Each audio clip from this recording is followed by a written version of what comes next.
sua Bíblia comigo. Livro de 1 Samuel, capítulo 18, verso 6. Semana passada nós começamos uma série de mensagens, de 2 encontros. Daniel, essa série é uma série pequenininha, chamada Injustiças. Existem 2 grupos de pessoas, não precisa ler não, abra lá e olha para mim só para eu trazer um release rápido aqui sobre o que vimos na semana passada. Existem 2 grupos de pessoas, Hernani, em todos os ambientes onde nós entramos. Daniel Goleman, o pai da inteligência emocional, um PhD em psicologia, inclusive ele fala que existem 3 grupos, né? Ele fala que são aqueles aprofundados, aqueles afundados, ele diz que tem os resignados e aqueles que eu chamo de sarados, curados. Quem são os afundados? São pessoas que foram maltratadas, injustiçadas, ofendidas, traumatizadas, e elas não reconhecem que estão vivendo as dores, e nem que elas também contribuíram para que isso continuasse acontecendo, e elas vão afundando cada vez mais. O resignado é aquele que reconhece que tem um trauma, que tem uma ferida, mas ele resigna, ele não consegue mudar, e ele continua patinando. E o sarado é aquele que entende que foi ferido, ele entende que foi ofendido, ele entende que foi traumatizado, mas ele sabe, Sérgio, que vai ter que conviver com aquilo. Então ele resolve, ele decide ir além daquilo que foi gerado nele. E dentro desta avaliação, eu consigo dizer para você que em qualquer ambiente que nós formos, inclusive dentro da igreja, nós vamos encontrar 2 grupos de pessoas, Davi. Um grupo de pessoas que acha que foi injustiçado, que acha que foi maltratado, que acha que foi ofendido, mas talvez ele só achou.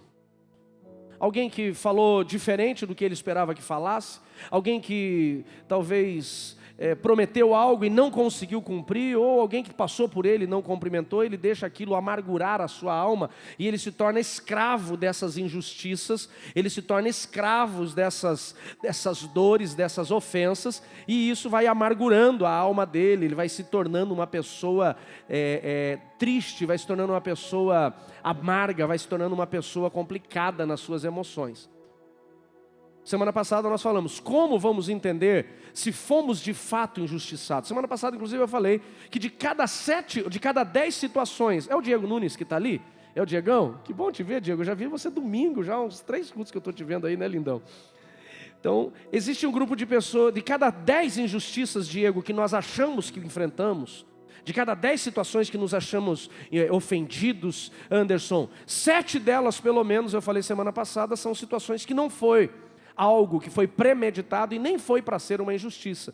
Simplesmente nós trouxemos aquilo para nós e acaba nos destruindo as emoções. E aí na semana passada eu falei como vencer, Henrique, esse tipo de situação.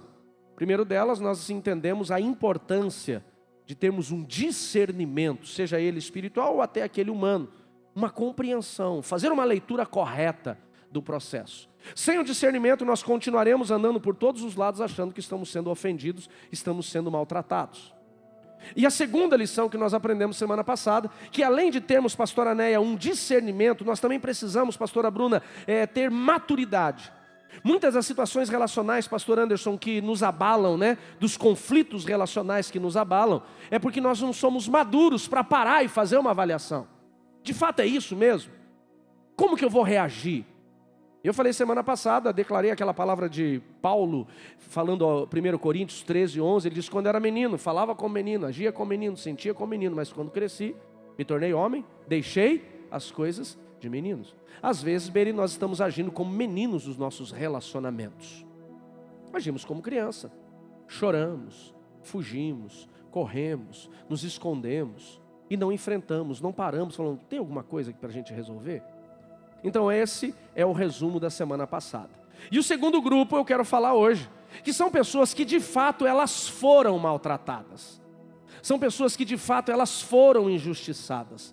São pessoas que de fato elas passaram por um processo de injustiça. Porém, mesmo elas enfrentando um processo de injustiça, mesmo elas enfrentando um processo de ofensa, existe uma forma para respondermos.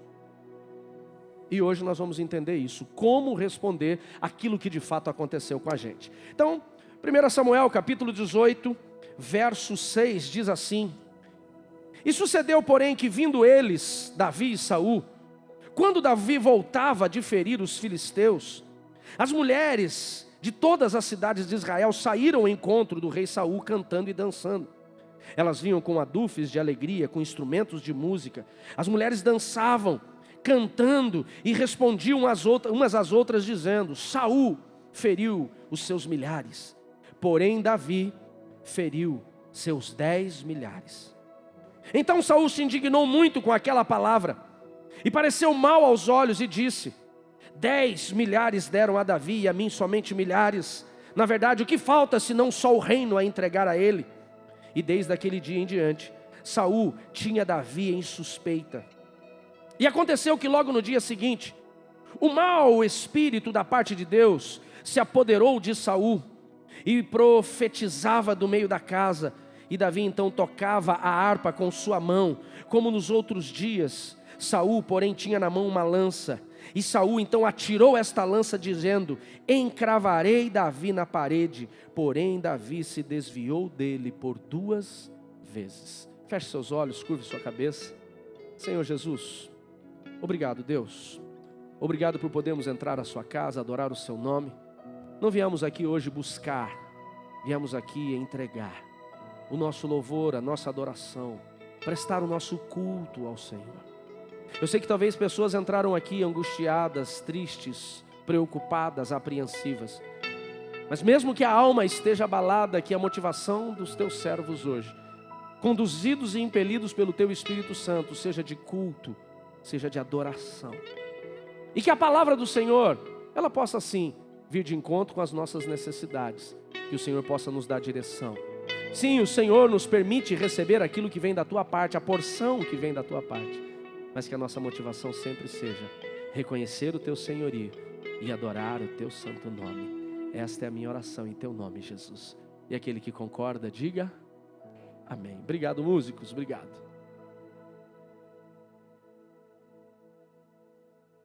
Existem situações como eu aqui na introdução, fazendo um release para vocês da semana passada, que de fato, Ezequiel, nós enfrentamos. Todos nós já enfrentamos em algum momento injustiças. Se eu pedir para levantar a mão aqui, quem em algum momento já foi ofendido na sua vida, eu tenho certeza que muitas mãos serão levantadas.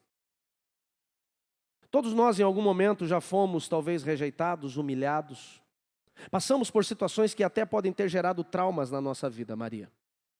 A questão é como responder estas situações de injustiças. Segundo o Congresso de Psiquiatria de 2019, o Congresso Mundial de Psiquiatria de 2019, um médico americano, Anderson, trouxe um estudo que já era algo que quem trabalha com comportamento humano tinha como uma premissa nos seus atendimentos, mas foi trazido então um estudo, creio que confirmou, foi trazido uma pesquisa que valida o que dentro dos consultórios de psicólogos e atendimentos pastorais e de aconselhamento a gente já sabe, que 70% dos distúrbios neurológicos, preste atenção nisso, 70% das pessoas que têm algum distúrbio neurológico e até psiquiátrico, esses distúrbios foram ativados, foram gerados na infância. E a pessoa que foi traumatizada na infância acaba não conseguindo, não tendo maturidade e habilidade para tratar essas feridas, e ela acaba trazendo isso para a sua vida, e ela acaba contaminando toda a sua história, e por onde ela passa, muitas vezes ela deixa os rastros dessa contaminação. O que nós entendemos com isso, Tatiele? Injustiças, ofensas. O que fazer quando somos injustiçados? Qual é a resposta? Nós precisamos entender, Ricardo, que existem duas lições que o mundo tenta apresentar hoje. A lição do sistema do mundo, que quando você é injustiçado, então você tem que lutar, você tem que buscar a justiça. Porque se você não lutar por você, ninguém vai lutar por você. Se você não trouxer um confronto, isso vai continuar acontecendo. Então você tem que trabalhar por você. E a grande maioria das vezes o que nós vemos, Edna, são pessoas se levantando e gritando pela sua justiça própria, até algumas baseadas no que falamos semana passada, achando que foram injustiçadas e não foram, e elas gritam, lutam, oprimem, e muitas delas até agem com injustiça também. E outras que de fato elas foram injustiçadas. E elas acabam sendo conduzidas por esse sistema do mundo. E quando eu falo do sistema do mundo, não é o estar lá fora, é o sistema maligno que o mundo tenta construir, né, como um comportamento para nós e acaba atraindo mais dores, mais angústias, mais opressão. Então não é muito incomum nós encontrarmos pessoas que passaram por dores e que elas em algum momento procurem machucar quem as machucou. A vingança acaba sendo hoje, infelizmente, muito comum no coração, até de alguns dentro da igreja. Ou pelo menos a alegria quando vê aquele que lhe oprimiu passando por dores e falar, que bom que alguma coisa aconteceu. Deus é Pai. É Ele pesando a mão. E eu já falei para vocês que a Bíblia diz que quando você vê seu inimigo passando, né, Deus passando ele pela peneira e você se alegrar, Deus tira a mão. Para que você não pense que Ele está agindo pela sua justiça. Deus vai agir pela justiça dEle. Amém, queridos? Porém, o que fazer quando nós somos injustiçados? O que fazer quando nós somos maltratados? Qual é a resposta, pastora Neia, que nós temos que dar no momento de desconforto como esse? Bom, se nós abrirmos a Bíblia Sagrada e começarmos a estudar, vamos encontrar muitos personagens bíblicos, homens que foram referência e são referência para nós até hoje, que passaram por injustiças, passaram por situações de maltrato, passaram por situações de ofensa. E eu vejo que alguns desses homens inspirados, ou os que são inspiração para nós, eles agiram diferente, Cadu, do que nós agimos. O que falar de José do Egito? A Bíblia fala que o filho caçula de Jacó, ele começa a ser odiado pelos seus irmãos. A Bíblia diz que um dia o pai lhe fez uma túnica bonita, colorida, e quando os irmãos viram aquela túnica, passaram a odiar mais. Significa que eles já não gostavam do menino, mas dali em diante o negócio piorou. Quem está comigo ainda, diga amém. Ao nível que esses caras o odiaram tanto que decidem matá-lo, e depois Paulo mudam de ideia de matá-lo, mas resolvem ter lucro com ele vendendo para os midianitas. Ele é levado para a terra do Egito, vendido como escravo a Potifar, e você conhece bem a história. Agora a minha pergunta é, qual foi a resposta que José deu aos seus irmãos? Os caras que bateram, arrancaram a sua túnica, mentiram ao pai que ele estava morto, tiraram ele do seu conforto como príncipe dentro da sua casa, lançado na terra do Egito como escravo. Depois de escravo, ele vai preso, injustiçado de novo pela mulher endemoniada de Potifar, que tenta agarrá-lo, não consegue e mente dizendo que ele tinha tentado abusar dela. Talvez a maior ferida de José ainda está nos irmãos e não na mulher, porque os irmãos eram sangue. E eu já falei para vocês que provavelmente, Sebastião, as maiores injustiças que nós sofreremos, as maiores traições, as situações mais desconfortáveis que nós vamos enfrentar é dentro de casa e não fora. É verdade ou não é? Infelizmente acaba acontecendo isso. Mas qual foi a resposta que José deu? A Bíblia diz que a resposta principal que José deu, quando seus irmãos estavam passando fome, foram para o Egito para buscar comida. Por mais que ele tenha tratado eles um pouquinho, porque queria saber se Benjamim ainda era vivo, se eles também não tinham sido injustos com o seu irmão caçula, de mesma mãe. Mas depois que os irmãos trazem Benjamim, ele tira a sua maquiagem de egípcio, a sua roupa de governador, e começa a chorar e bater no ombro, no peito e dizer, sou eu, seu irmão. Aqueles homens, a Bíblia diz que ficam desesperados, falando, meu Deus, aquele cara que nós vendemos como escravo, que tentamos matá-lo, agora o cara é governador, ele vai matar a gente, ele vai dar o troco. Pois é assim que o mundo nos ensina, que o sistema mundial nos ensina. Ele diz, calma irmãos, não se preocupem, não foram vocês que me trouxeram, mandaram para cá, mas Deus me trouxe para que eu pudesse estar aqui hoje. Vão, busquem o Pai, tragam nossa família, porque haverá abundância de comida enquanto vocês estiverem no Egito. Diga assim comigo, José pagou o mal. A gente já diminui, quando o cara já começa a entender o que ele vai dizer, ele já diminui para falar, né? Começa José bonito, José, quando vai, pagou o mal, cara, não, isso eu não vou falar não. Vai de novo, vem comigo, diga, José pagou o mal com, diga, com bem. Ele tinha poder, ele poderia ter até desculpa, Deus colocou meus irmãos na minha mão, ó, estão comendo aqui, literalmente. Mas o que ele fez com a injustiça dos seus irmãos? Ele foi justo.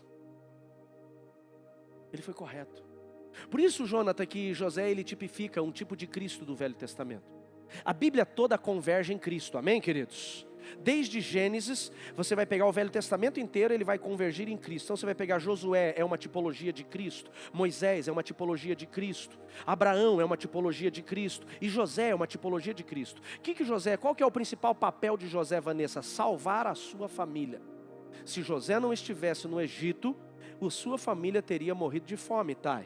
Então ele é o salvador da família que vai dar o início ao povo de Israel. Os 12, ele e os seus 11 irmãos começam as 12 tribos de Israel, a nação sacerdotal de Deus. Quem está aqui comigo ainda, diga amém.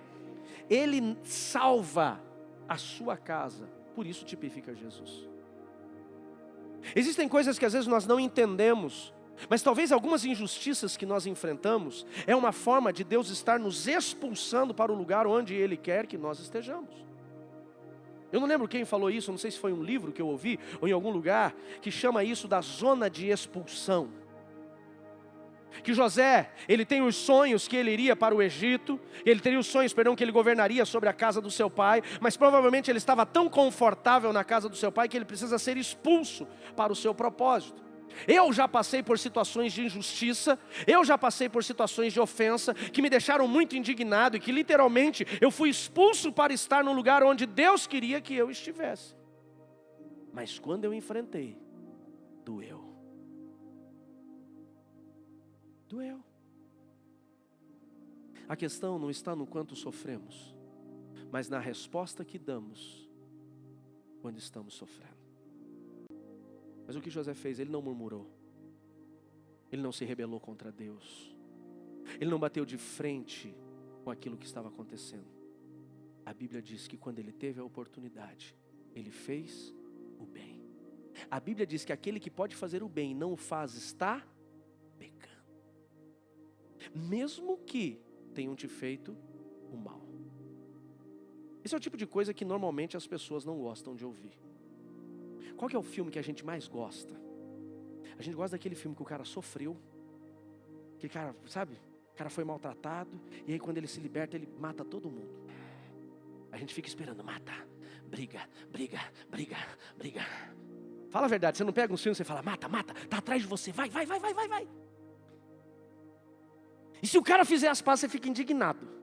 Ah, não acredito nisso. Eu lembro que eu assisti uma das partes da franquia Velozes e Furiosos, que tem o careca bom de briga, o baixinho, que ele entra em confronto lá com os Velozes e Furiosos, que a gente fica torcendo para os caras continuar roubando. O que é interessante é isso, né? A gente torce para o cara roubar ainda no filme, né? E aí ele acaba entrando, não lembro como que é o nome do... É não o Toretto, o outro. Não, o outro ainda. Jason, como é que é? É o careca que faz o outro filme que ele mata todo mundo com áudio também. Não lembro o nome dele. Me ajuda aí, Ricardo, você deve ser bom do nome de ator inglês. Jason, esse cara, sei lá o sobrenome dele, que se eu vou repetir eu vou queimar meu filme com meu inglês maravilhoso. Então a gente fica no Jason. Então uma parte do filme, né? Uma parte do filme ele é inimigo dos caras. E daí na outra ele se une. Eu fiquei indignado. Falei, eu não acredito nisso. Eles brigaram tanto, quase se mataram. E agora ele virou amigo? Não, a gente não quer que vire amigo, a gente quer que vire inimigo. Porque às vezes o nosso coração, ele é... Agora eu revelei meu pecado, vocês estão me olhando com uma cara tipo, eu não pensei assim não, pastor. Estou revelando a maldade do meu coração agora, né? Não tem ninguém que achou a mesma coisa? Me ajuda. Não vou nem pedir para levantar a mão para não ficar mais com vergonha ainda, Elvis. Mas a gente trabalha às vezes muito pelo coração da vingança. José não. José falou, traga. Os irmãos ficaram meio ressabiados. Falaram, isso aí é golpe, o cara vai matar nós. Ele falou, não, venham. Ele separou uma cidade, porque os animais que os judeus criavam para o consumo, no Egito, eram tidos como Deus. Ele falou, para não ofender a cultura egípcia e vocês não serem oprimidos, ele separa uma cidade para o seu povo e ali eles crescem, porque havia uma promessa de Deus. Tudo por quê? Porque ele decidiu não devolver a injustiça com injustiça, mas com bondade. Quem está me entendendo, diga amém. Essa é a lição que nós encontramos em José. E outro que foi injustiçado, Moisés. Moisés também foi injustiçado. A Bíblia diz que ele foi levantado como libertador agora da família de José, que cresceu tanto e o outro faraó não sabia quem era e agora queria matá-los. E ele então se levanta como libertador, ele deixa a sua vida, ele deixa a sua casa, ele deixa a sua esposa, deixa seus filhos para libertar este povo. E no meio do deserto, o que ele recebeu como recompensa? Murmuração, reclamação. A Bíblia diz que quando eles, Fabiana, chegaram na terra da promessa, da primeira vez, lá em Cades Barneia, e eles olharam a terra e viram que era boa, porém ficaram receiosos, falando, será que vamos entrar? Vai que é, Joelma, uma cilada, vamos espiar a terra. Então a Bíblia diz, Elisa, que eles foram espiar a terra, um príncipe de cada tribo. 12 homens entraram na terra, viram os cachos de uvas gigantes, precisavam ser carregados por 2 homens, a terra era boa, era fértil, tinha água, a terra tinha vegetação. Porém, quando eles voltam, dizem, a terra é boa, ela emana leite e mel, porém quem mora lá são homens gigantes, homens que vão nos matar, e nós aos olhos deles e aos nossos parecemos insetos, gafanhotos. Então, Márcio, quando a nação de Israel, todo aquele povo ouviu isso, a Bíblia diz que o coração deles derreteu, e eles pegaram pedras e disseram, vamos matar Moisés e Arão que nos trouxeram para a morte. Flávio Joséfo, historiador hebreu, diz que quando Moisés viu que o povo levantou as pedras, ele se ajoelhou junto com Arão. Mas ele não se ajoelhou junto com Arão para pedir, Deus, cerca-nos com os teus anjos para que não venham nos matar. Mas entendendo que aqueles homens na verdade não estavam rejeitando contra Deus, Emílio, não estavam rejeitando contra ele, perdão, mas sim contra o próprio Deus. Flávio Joséfo diz, eu estou falando muito rápido, tá bom? Flávio Joséfo diz que Arão e Moisés se ajoelham e começam a pedir a Deus, tenha misericórdia deste povo, Deus. Porque eles estão para cometer o pior erro das suas vidas e a injustiça deles virá sobre eles. Ou seja, o cara estava para ser apedrejado. E sabe com quem que ele estava preocupado? Com quem ia apedrejar. Eu acho que ele não batia bem da cabeça. Porque se sou eu que tenho a mesma relação que ele tinha com Deus, eu ajoelhava e falava, Deus, manda o drone. O drone do céu. É aqui, Deus, bem aqui, ó. Mata todo mundo. Já estão pensando o quê? Sou chegado dele? É verdade ou não é? Ou vou pecar de novo sozinho? Ninguém vai dizer que faria a mesma coisa. Se sou eu, meu irmão, se o cara pedra a pedra, eu falo, Deus, só um anjo só. A Bíblia diz que um anjo que visitou Israel, lá na mensagem que eu preguei domingo, quem estava aqui no domingo, levanta a mão, que a gente já descobre quem faltou o culto no domingo agora, né? Um anjo só, que veio sobre Israel, matou 70 mil homens. Fala, Deus, manda um pequenininho, só para dar uma lição. Mas ele não fez isso, sabe o que ele fez? Ele ajoelhou e disse, Deus, tenha misericórdia deles. Ele pagou o mal com o bem. Olha o nível. Quando a gente olha a história desses homens, a gente olha e fala assim, meu Deus, eu acho que eu não sou crente. Está faltando alguma coisa em mim. O próprio Jesus, ele não foi injustiçado, sim ou não? Ele foi injustiçado. Ele veio para salvar os dele. A Bíblia diz que ele veio para os dele, mas os dele não o aceitaram. Agora, olha para mim, deixa eu dizer. Quem foi que rejeitou Jesus? Os judeus? Não. Os sacerdotes. Os levitas. Quem rejeitou Jesus e incitou todo o povo para também o rejeitar, foram os sacerdotes, Alexandre. Os caras que tinham o objetivo de levar o povo para Deus. Agora eu pergunto, Jesus era Deus ou não era? Pai, Filho e Espírito Santo. 3 pessoas da mesma pessoa divina. João diz, no princípio estava o verbo, ou seja, Jesus estava lá. Tudo aconteceu quando Deus diz, façamos o homem à sua imagem e semelhança. Quem estava com ele? Jesus. A Bíblia diz, o anjo com A maiúsculo. Quem era o anjo que falou com Gideão? Jesus. Então o anjo do Senhor acompanhou. Quem era o anjo? Jesus. Teofania. Quem está aqui comigo, diga amém. Esses caras, eles tinham um objetivo de levar o povo até Deus. Jesus, ele foi pregado, ele foi anunciado como Messias por quase 5.000 anos, ou por mais de 5.000 anos. E quando Jesus chegou, os caras que tinham o objetivo de revelá-lo, o rejeitaram. O rejeitaram ao nível de incitar o povo a matá-lo. E quando Jesus estava pendurado na cruz, antes de dar o seu último suspiro, o que Jesus falou?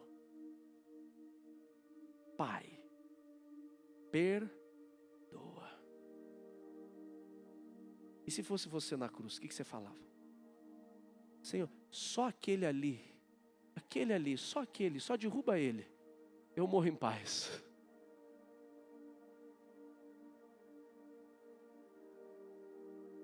E por que nós ainda nos preocupamos com a injustiça?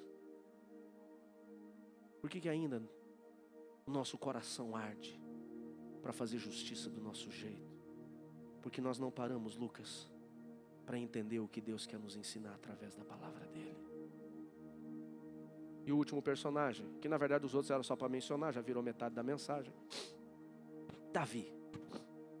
Davi, ele tem uma coleção de injustiças. Davi, assim como José, eu penso que ele tinha todos os motivos do mundo, Talita, para se rebelar contra o sistema. Davi, ele começa, Daniel, a ser rejeitado pelo seu próprio pai.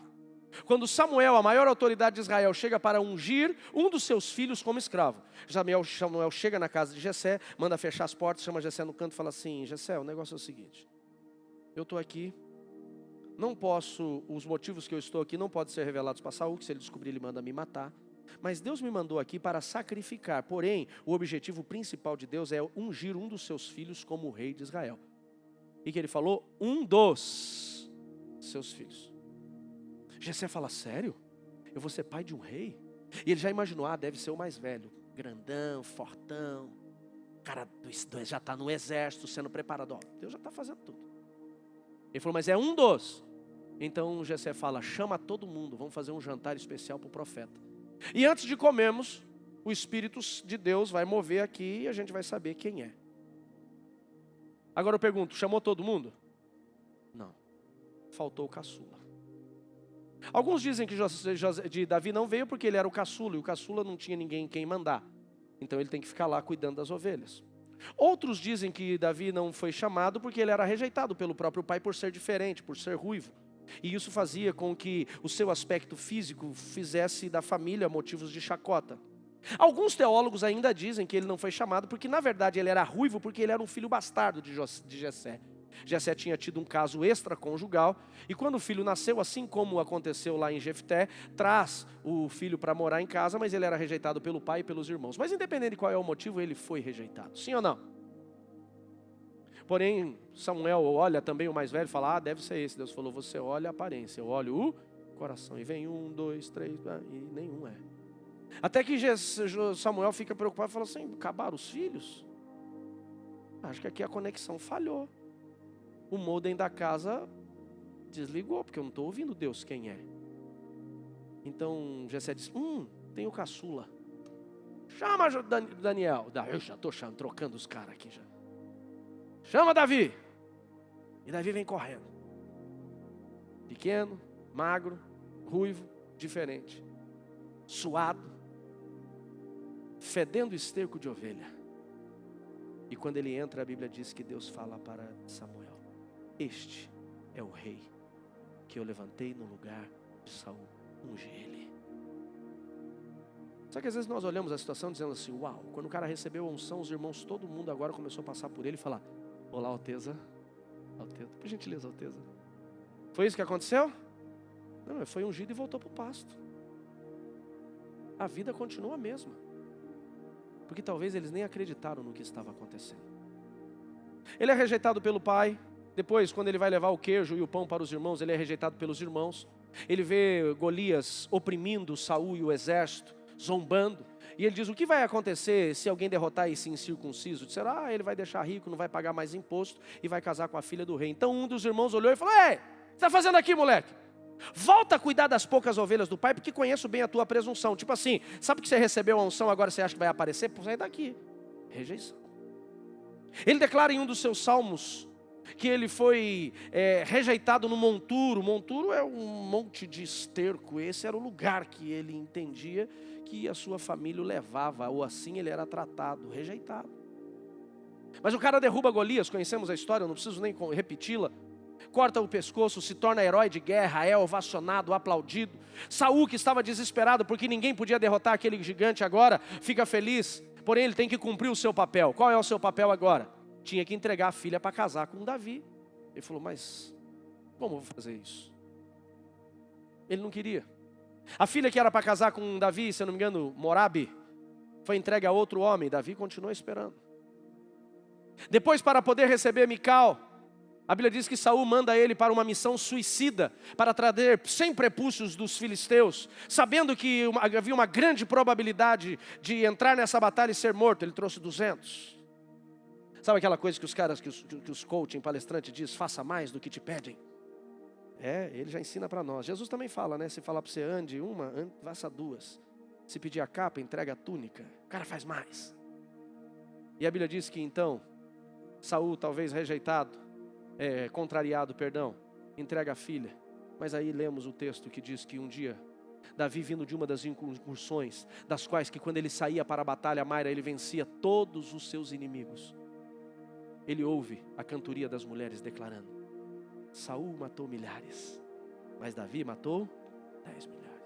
O coração de Saul se encheu de raiva, de inveja, e ele decidiu, vou matá-lo. Dali em diante, Davi começa a viver uma nova perseguição, uma nova injustiça. Ele começa a ser maltratado. E agora isso dura 14 anos. Agora, qual foi a resposta que Davi deu para seu pai? Qual foi a resposta que Davi deu para os seus irmãos? Qual foi a resposta que Davi deu para o seu sogro louco, que tentou cravá-lo 2 vezes na parede com uma lança e o perseguiu, pastoreando por 14 anos, decidindo matá-lo? Sabe o que foi? Continuou firme no propósito que Deus o tinha colocado. Quando ele precisa fugir, que não tem mais para onde fugir, ele pega seu pai, sua família e leva para onde? Ele leva para a terra dos filisteus e diz, aliás, ele leva para a terra dos amonitas, se eu não me engano, e diz, por favor, esconda meu pai. Mesmo que ele tenha sido rejeitado, ele falou, guarda minha família. Quando ele teve 2 oportunidades para matar o seu sogro louco, uma na caverna, quando Saul entrou para aliviar o ventre, e outra quando Saul e todo o exército, os 2.000 soldados perseguindo Davi, estavam dormindo, ele entra se esgueirando no meio do arraial, já preguei sobre isso. Ele toma o cantil de água de Saul, tendo a oportunidade de matá-lo. Abissai, que está com ele, falou, mata, Deus entregou nas suas mãos. Mas o que ele fez? Não, continuou firme. Porque ele entendia que não era a vingança dele, mas a justiça de Deus. Quem está aqui ainda, diga amém. Qual é a resposta que você dá quando te perseguem? Se cale e continue firme. Qual é a resposta que você dá quando te maltrataram? Se cale e vá em frente. Fique calmo e deixa Deus ser o teu juiz. Deixa Deus colocar na balança. Um dia o processo, seja de quem for, lise, vai chegar. Porém a Bíblia diz, se você se alegrar, quando Deus pesar a mão sobre o outro, Ele tira. Tem gente que infelizmente, Tatiele, de tantas injustiças que sofreu, ou porque está com a alma tão amargurada, que ele começa a oprimir, Samanta, a fazer macumba gospel. Ele começa a fazer o ato profético da cachoeira. Macumba mesmo. As orações dele são as orações de matar o outro. Sem lembrar aquela passagem que eu citei para vocês semana passada de Efésios, capítulo 6, que a nossa luta não é contra a carne nem contra o sangue, mas contra o inferno. E ele começa a viver em função, e é isso o pastor Cote chama de uma aliança iníqua. Ele começa a viver em função daquele que o maltratou, daquele que o injustiçou. O que Davi fez quando ele foi injustiçado? Eu não vejo Davi fazendo planos para oprimir os seus irmãos. Quando ele assume o reino, eu não vejo ele matando aqueles que o chamaram de tolo. Quando ele tem a oportunidade de matar o seu sogro, eu não vejo ele puxando a espada e fazendo justiça com as suas próprias mãos. Mas a Bíblia diz que ele simplesmente continuou firme no seu propósito. Ao contrário, eu encontro uma segunda lição, e eu vou encerrar com essa segunda lição, que leva alguns minutos, mas vale a pena a gente entender. Quando ele começou a ser perseguido, ao invés dele lutar, ao invés dele mostrar que ele estava correto, ao invés dele provar a sua retidão, sabe o que a Bíblia diz? Que ele fugiu. Sabe o que eu aprendo aqui? Eu aprendo que existem situações, Marilda, que nós temos até a oportunidade da luta, mas a melhor coisa é você fugir do confronto. Tem coisas, Diego, que a melhor coisa é fazer como Davi fez. Foge. A Bíblia diz, foge da aparência do mal. Tem horas, Cláudio, que você está no trânsito e parece que o Satanás levanta o cara para te oprimir, não tem? Porque eu acho que tem demônio que tirou a carteira de motorista. Não pode ser, meu irmão. Tem umas coisas que parece que o cara, ele quer mesmo. Acho que ele sabe, porque mesmo ficou esquisito, né? Mas ele quer mesmo, ele quer oprimir. E ele fica perseguindo, e o problema é que nós, infelizmente, nós somos previsíveis. Meu irmão, se o teu problema é encrenca, o diabo sabe fazer treta. Ele sabe. Se você é daquele que diz assim, eu dou um boi para não entrar e uma boiada para não sair, o diabo fala, aceito. E ele vai te perseguir no trabalho, ele vai te perseguir no trânsito, ele vai te perseguir em casa, vai perseguir com o vizinho. Tem que vencer o inferno, meu irmão. Você está no trânsito, o cara te provoca, você ia virar para a esquerda, vira para a direita. Você está em casa, a irmã começa a ficar endemoniada, porque às vezes elas endemoniam, meu irmão, ela começa a falar, vai dormir, não entra na treta não. Ele começou a te oprimir, amada, põe o louvor. E começa, então louve, simplesmente louve. Não põe aquele tipo mata o faraó não, porque daí ele vai se sentir ofendido. Ele vai achar que é provocação. Queima ele, não, vai na paz. Foge. Davi, quando ele começou a ser perseguido por Saul, a Bíblia diz que ele fugiu pelos fundos. E desde o dia que ele fugiu pelos fundos, ele continuou fugindo. Naquele primeiro momento, Saul mandou homens para matá-lo, não o encontraram. Ele estava sozinho, foi para o deserto, se escondeu em cavernas. De um dia para o outro, o cara deixa de ser o genro do rei. Quem é genro do rei é o quê? Príncipe, sim ou não? Para se tornar fugitivo. O nome de Davi começou a ser pregado, uma placa, um cartaz nos postes de Jerusalém, dizendo, procurado, vivo ou morto, recompensa. Saul vai numa cidade de sacerdotes e descobre que Davi passou por lá, pegou a espada de Saul, porque nem arma ele conseguiu pegar, comeu os pães da preposição porque ele não tinha o que comer. Quando Saul descobriu que os sacerdotes deram de comer Davi e entregaram a espada de Saul, ele matou todos, 85. E sabe o que Davi fez? Fugiu. O tempo passou, ele se escondeu numa caverna chamada Caverna de Adulão, Samuel. E lá na caverna de Adulão, homens que estavam sendo oprimidos por Saul se juntaram a ele, e ele construiu agora um grande exército poderoso, 600 homens de guerra, habilidosos na espada, no arco e flecha e na lança. Andavam com Davi. E chegou um momento que ele teve oportunidade para entrar em embate com Saul, e provavelmente ele venceria, mas sabe o que ele fez? Fugiu. 2 vezes ele encontrou Saul, só ele e Saul. Uma delas, já falei, ele na caverna, escondido, Saul entra para aliviar o ventre, você entendeu? A Bíblia diz que ele tirou, inclusive, a sua armadura, sem espada, sem nada. Os homens falaram, Davi, mata o cara. Ele falou, não. Sabe o que ele fez? Fugiu. Davi era frouxo? Não.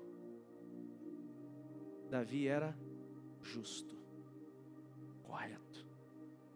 Por mais que ele fosse sanguinário, quando ele entrava numa batalha, em nenhum momento nós vemos Davi buscando fazer a justiça pelas suas próprias mãos.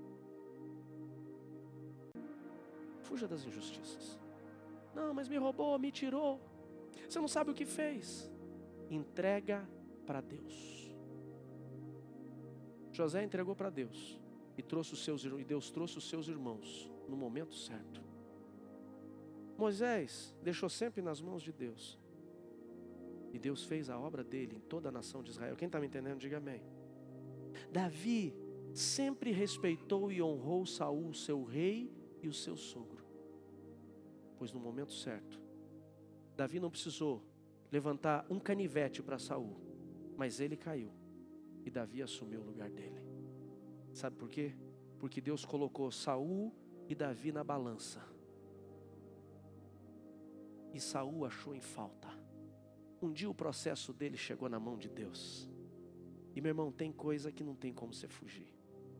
A Bíblia diz, Salmo 37, não fique preocupado quando o ímpio prospera. Porque um dia o processo dele vai chegar na mão de Deus.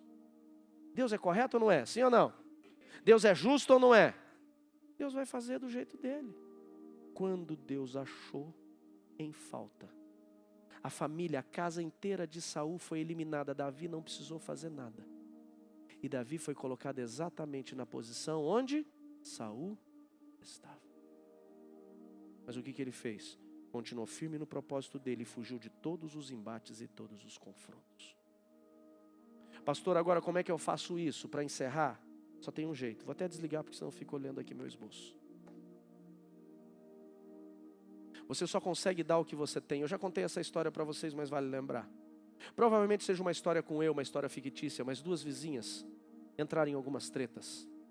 A vizinha da esquerda, uma vizinha opressora, amargurada, angustiada. A vizinha da direita, alguém que tentava aliviar os processos, as brigas. E a vizinha da esquerda sempre procurando o Luiz treta, sempre tentando o Hernani luta, brigar. E jogava lixo no terreno da vizinha, jogava mato, falava alto, fazia barulho, judiava da cerca. Mas a da direita sempre ficou firme. E ela falou, não vou entrar nesse processo. Tipo Davi, só fugindo. Então um dia aquela vizinha da esquerda, querendo amargurar a sua vizinha, ela, Maurício, pegou uma caixa bonita. Colocou algumas coisas dentro, fechou, colocou um laço, escreveu um bilhete. Com carinho da sua vizinha da esquerda. Tocou a campainha quando a vizinha da direita abriu a porta, viu aquela caixa, viu o bilhete. Falou, opa, se converteu. É crente. Bem que tem uns crentes que não dá para dizer que é crente, né? Mas vamos voltar aqui. Então ela pegou a caixa, colocou na mesa, abriu o laço. E quando ela abriu, saiu o odor. Ali tinha esterco de vaca. E a vizinha do outro lado da cerca só olhando na janela e dando aquela gargalhada. A filha da vizinha da direita, Stephanie, ficou indignada e falou, hoje eu vou resolver esse negócio. Tá pensando o quê? Não sou cavalo do diabo. Tem crente que já é assim, né? A mãe dela falou, calma que eu resolvo. Não, eu vou. Não, fica aqui, deixa que eu resolvo. Pegou a mesma caixa, lavou, passou lenço umedecido depois, lavou, perfumou, foi no jardim dela, até a roseira que ela estava cultivando há 5 anos, belas rosas, cortou as mais belas, colocou na caixa, fechou, fez um laço e colocou um cartão, com carinho da vizinha da direita. Só que ela dentro do cartão escreveu mais uma frase e mandou entregar. Quando a vizinha da esquerda abriu a porta, falou, já fiz isso, ela pensa que eu sou boba, deve ter mandado o esterco mais fedido. Mas o bilhete estava meio aberto, então ela resolveu só ler o bilhete. E no bilhete estava escrito assim, só damos o que temos, eu te mandei rosas. E essa é a verdade. Não, eu vou trazer vingança, eu vou matar, eu vou fazer. Você só entrega o que você... Coloque-se de pé, por gentileza. O que fazer quando somos injustiçados? Continua firme no propósito que Deus te deu. E foge. Foge daquilo, Wesley, que o inferno quer determinar para você fazer. Até porque existem situações, Samuel, que o inferno só está querendo determinar o nosso destino. E nós, muitas vezes, tolos, caímos como patinhos naquilo que estamos sendo provocados. Feche seus olhos, curve sua cabeça. Eu quero orar com você.